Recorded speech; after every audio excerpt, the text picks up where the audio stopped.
Okay, so today we're going to talk about a word you've definitely heard a million times, gay. But what does it really mean? It's a term we hear all the time, so let's break it down with a simple, clear explanation.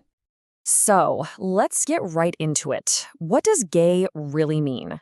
I mean, sure, it's a word we all know, but its meaning goes so much deeper than just a simple label. So, let's start at the beginning. All right, first things first, a simple definition. Okay, so at its most basic level, gay just means a person who feels romantic or sexual attraction to people of the same gender. Now, you'll often hear it used to talk about men who are attracted to other men, but it can also be used a bit more broadly, kind of like an umbrella term for anyone with same gender attraction. But it's so much more than just that, right? At its heart, it's really about love, it's about connection, and it's a fundamental part of who someone is, their identity. Now, you've probably heard the words gay and homosexual used interchangeably, but there's actually a pretty important difference here. Homosexual is an older word, and it sounds, well, a little clinical, kind of like a medical term.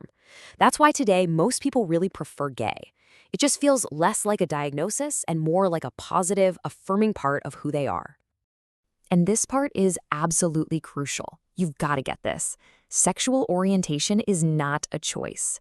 It's not something that can be changed or fixed. It is just a natural, totally valid part of a person's identity, period. Okay, so let's shift gears a bit and talk about some of the really powerful symbols of this identity. I'm talking about the flags. You know, symbols are such a big deal for any community, really. They're like a shorthand for saying this is who we are, this is our history, and we're proud. And for the gay community, flags are a huge part of that. They're all about visibility and creating that sense of, hey, you belong here. Okay, so you might not have seen this one as much. This is the gay flag. It's a bit newer and was designed specifically to represent gay men.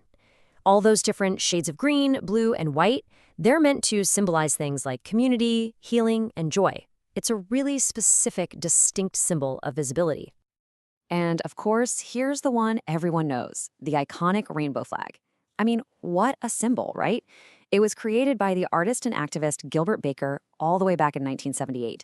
And this one is much broader. It's meant to represent the beautiful diversity of the entire LGBTQ plus community. It's all about unity, love, and yeah, decades of resistance.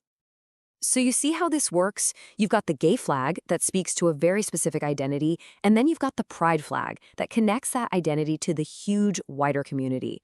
They're both super powerful symbols, and people use them both proudly. It just depends on what they want to express.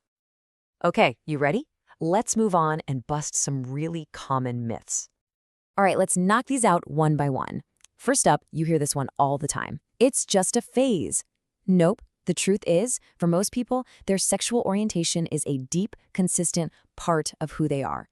Okay, next myth. It's all about sex. That one just completely misses the bigger picture. It's about love, it's about finding your community, it's about culture. And finally, the myth that being gay is somehow a new thing. Not even close. Same-gender love has been documented throughout all of human history, literally back to ancient times. So, now that we've cleared that up, let's talk about something really important. Why visibility, just being seen, matters so much. So why is it such a big deal? Well, think about it.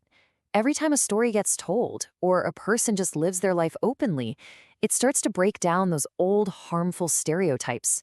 It helps fight back against stigma. But maybe the most important thing it does, it tells young people who are trying to figure themselves out that, hey, you are not alone. Because when you boil it all down, it comes back to this one simple, powerful idea. Love is love, and it absolutely deserves to be celebrated out in the open with zero fear and zero shame. So, I want to leave you with this question to think about. How does seeing someone out there in the world who is just like you, how does that actually change things? How does it change the world? Something to think about. Thanks for joining me.